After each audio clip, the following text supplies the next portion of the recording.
Very good morning, third class. This is Deepti Singh, your English teacher. This is your book, Correlation. Okay. So open your page number 21. Page number 21. हम लोग start करेंगे chapter third. Okay, class fourth, chapter third, English. Page number 21, 22, 23 हम लोग cover करेंगे, जिससे हमारी पूरी story cover हो जाए. Chapter name is the wings of Icarus. The wings of Icarus. Icarus के विंग्स. विंग्स मीन्स पंखे जो होते हैं ना, पर. इकेरस एक नाम है बच्चे का. हम लोग देखेंगे इसकी स्टोरी. इकेरस के wings adapted from tales of long ago. पहले बहुत पुराने जमाने में जो कही गई हुई स्टोरी सुनाई गई होगी, इसको रीटोल्ड, फिर से द्वारा सुनाया गया है. किसके थ्रू? एनेट ब्लाइटन के थ्रू. चलिए हम लोग स्टार्ट करते हैं. 21. New words: imprison, heap, quarreled, instructed, despair, feathers, down, bitterly. Imprison means का इम्प्रिजन मतलब होता है जेल में कैद करना. हीप मतलब ढेर. क्वेरल मतलब लड़ाई करना. इंस्ट्रक्टेड मतलब इंस्ट्रक्शन दिए गए. डेस्पेयर गायब होना. फेदर्स मीन्स पंख. डाउन मीन्स डूब जाना. बिटरली मीन्स बुरी तरह से. Long ago in the island of crate. Crate एक आइलैंड का नाम है. वहां का क्या बताया उन्होंने? लॉन्ग एगो बहुत पहले there lived a very clever man called Daedalus. एक बहुत ही क्लेवर इंसान रहता था, उसका नाम था Daedalus. The king of Crete, Minos. अब क्रेट आइलैंड है. आइलैंड का जो राजा है उसका नाम क्या है? Minos. asked him one day to make a maze full of passages that turned here and there and crossed one another. राजा ने बुलाया, माइनस जो किंग है उसने डेडेलस को बुलाया और उससे कहा मेज बनाने के लिए, भूल भुलैया बनाने के लिए बहुत सारे पैसेज हों जो कि यहाँ वहाँ उसकी मतलब जो भूल भुलैया समझते हो ना, जहाँ पे एक बार घुस जाओ तो उसमें निकलने का सवाल नहीं. मतलब भूल जाते हैं कहाँ से जाना है, कहाँ से आना है. बहुत सारी रोड्स होती हैं, उसमें पासेज होते हैं, रास्ते होते हैं और हम लोग भूल जाते हैं. तो उसने कहा अब जो मेज था, मेज का नाम क्या होगा? जो भूल भुलैया है वो क्या हो जाएगी? डेडेलस ने बनाया, तो डेडेलस मेज was made in such a way that no one could find his way out of it. उसने मेज बना दिया, भूल भुलैया बना दी. किसने? डेडेलस ने बना दी. अब वो ऐसी हुई कि कोई भी उसमें से बाहर नहीं निकल सकता था. किसमें से? मेज, M-A-Z-E, जो भूल Bhulaiyaa. The king was very happy. राजा भी खुश हो गया, very happy. But soon the king and Daedalus quarreled. लेकिन जल्दी ही क्या हुआ? कोई रीजन होगा जिससे किंग और डेडेलस, किंग का नाम क्या है? माइनस और डेडेलस के बीच में लड़ाई हो गई. And Minos imprisoned Daedalus and his young son Icarus in a tower. ये देखिए टावर दिख रहा है ना, इसके ऊपर इकेरस जो इसका बेटा है, डेडेलस का बेटा कौन है? यंग सन कौन है? इकेरस. किसका है? डेडेलस का. माइनस कौन है? किंग ने इन दोनों को इम्प्रिजन, जेल में डाल दिया इस टावर के ऊपर, मतलब जेल में डाल दिया. Crete was an island at it was not possible for the father and his son to escape. Crate क्या था? आइलैंड. आइलैंड कैसा होता है? पानी के बीचों बीच में एक टापू होता है. तो क्या हुआ? अब इन दोनों के लिए इम्पॉसिबल हो गया, ये लोग वहां से निकलना मुश्किल हो गया. Daedalus thought of the way out. Daedalus यानी कि इकेरस के फादर ने बार बार सोचा और एक मतलब दिमाग लगाता रहा. Finally he got an idea. Finally उसने क्या किया? एक आइडिया उसको मिल गया. I will escape on wings he thought. उसने सोचा मैं यहाँ से विंग्स, परों के सहारे से निकलूंगा, बचूंगा, एस्केप हो जाऊंगा. फिर आगे देखिए, ये डेडेलस है, ये इकेरस है. इसने इसको विंग्स बना के इसको ही पहना दिए और इसने इसको बांध दिए. इन दोनों ने बहुत सारे फैदर, बहुत सारे पर, पक्षियों के जो पर होते हैं ना, इन्होंने इकट्ठे किया. उसको वैक्स से, जो मोम होती है, उससे चिपका के एक दूसरे को बांध दिया और उड़े. लेकिन क्या ये बच पाए? हम लोग पढ़ेंगे. ओके, चलिए. He gathered a big heap of feathers. Daedalus ने क्या किया? बहुत सारे मतलब ढेर बना दिया फेदर्स, पंखों का. And soon made 2 pairs of wings. और 2 जोड़े बनाए पंखों के, अपने लिए और अपने बेटे के लिए. Sticking feathers together with wax. मोम से उन पंखों को जोड़ दिया. किससे जोड़ा? वैक्स से. He tied one pair around his shoulders and the second pairs around his son. एक तो उसने खुद अपने शोल्डर, कंधों पर बांध लिया.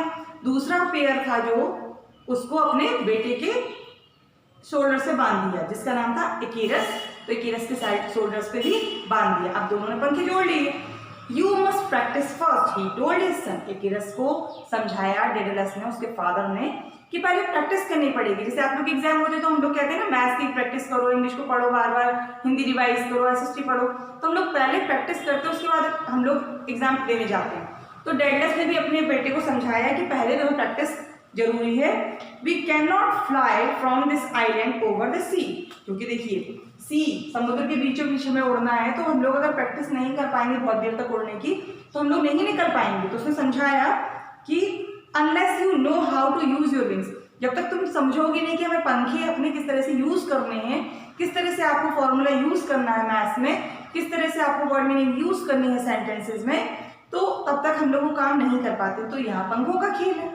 तो इकेरस को उसके फादर डेडलस ने कहा पहले प्रैक्टिस करो, क्योंकि बिना इसके यूज तरीका नहीं अगर आएगा तो हम लोग क्या सी से नहीं निकल पाएंगे। Unless you know how to use your wings, जब तक तुम अपने पंखों के बारे में नहीं समझोगे। इकेरस प्रैक्टिस एवरी डे, इकेरस ने रोज प्रैक्टिस की, अपने पापा की बात मानी, यानी कि हम लोग को भी अपने पेरेंट्स की बात, अपने टीचर्स की बात माननी चाहिए। Sorry. And soon he learn how to use his wings cleverly, और जल्दी ही वो सीख गया कि उसको अपने विंग्स को किस तरह से बहुत तरीके से यूज करना चाहिए। We will start when the sun rises tomorrow, हम लोग को स्टार्ट करना होगा जब सन निकलता ही है, सुबह सुबह जल्दी स्टार्ट करना पड़ेगा। Said Daedalus, because we must have all day to fly over the sea, क्योंकि हमें पूरे दिन भर उड़ना पड़ेगा, क्योंकि समुद्र कितना बड़ा होता है, तो यहाँ से वहां तक जाने के लिए क्या करना पड़ेगा, बहुत जल्दी ही स्टार्ट करना पड़ेगा। Sleep well Icarus and wake up early, मतलब बेटा अच्छे से सो जिससे सुबह जल्दी उठ जाओ।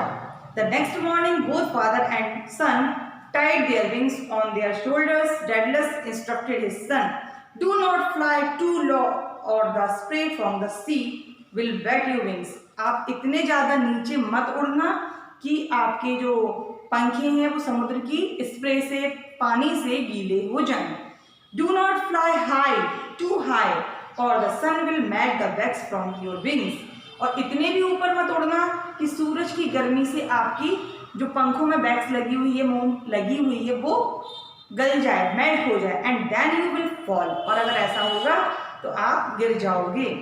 कैसे उड़ना है उसने बताया, fly along the Midway and you will be safe. Fly along the Midway मतलब बीच में चलना, ना बहुत ऊपर ना बहुत नीचे, and you will be safe, इस तरह से आप सेफ रहोगे। हमने कहाँ तक स्टोरी कवर कर ली, समझिए।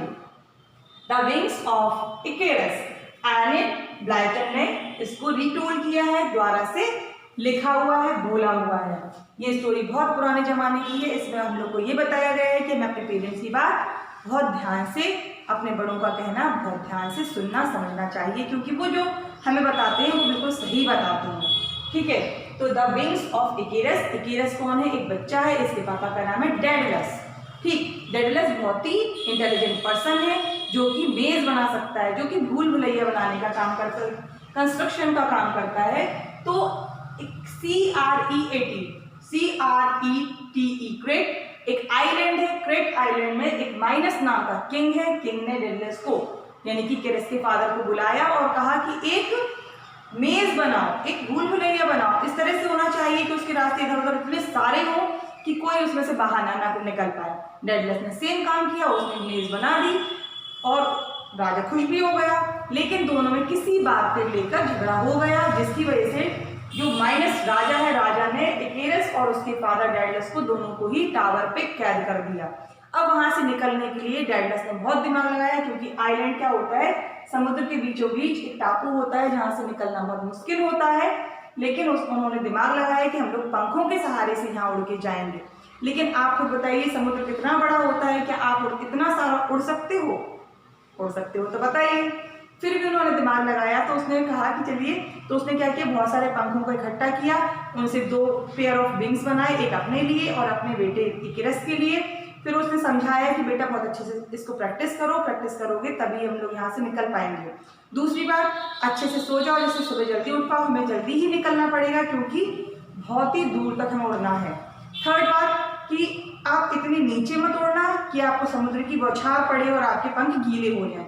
इतने ऊंचे मत जाना कि सूरज की गर्माहट से आपके पंख पिघल जाएं और नीचे आप गिर जाओ। मिडवे में चलो, बीच में चलो, तब आप सेफ रहोगे। हमने आज पेज नंबर 22 कवर कर लिया है। इसके आगे की स्टोरी हम नेक्स्ट पार्ट में पढ़ेंगे। तब तक के लिए जो समझ में नहीं आया वो पूछ लीजिएगा, और कहानी अच्छी लग रही है तो, मजा आया हो तो जरूर बताइएगा मैम मजा आ रहा है। Okay, thank you.